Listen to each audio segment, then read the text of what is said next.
توقيع نجم نادي الزمالك وأحد أبرز لاعبي منتخب مصر أحمد سيد زيزو رسميا للنادي الأهلي في انتظار فتح باب الانتقالات لإتمام الصفقة بشكل نهائي. ويأتي هذا الانتقال بعد فترة من الجدل داخل أروقة الزمالك، حيث صرح السيد أيمن ممدوح عباس بأن قرارا إداريا بعدم تجديد عقد زيزو بقيمة مالية مرتفعة مع اتجاه لتخفيض راتبه ليتناسب مع سقف أجور الفريق كان السبب الرئيسي في حسم اللاعب قراره بالرحيل.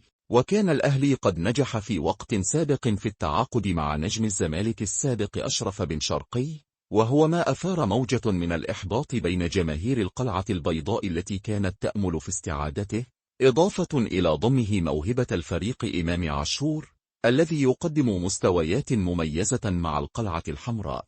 صفقة زيزو تمثل ضربة موجعة أخرى للزمالك وتعزز صفوف الأهلي بلاعب مميز. كل هذه الصفقات لا تكفي إدارة النادي الأهلي وعلى رأسها السيد محمود الخطيب الذي ينوي أن يقوم بصفقات أخرى مدوية خلال الأيام القليلة القادمة.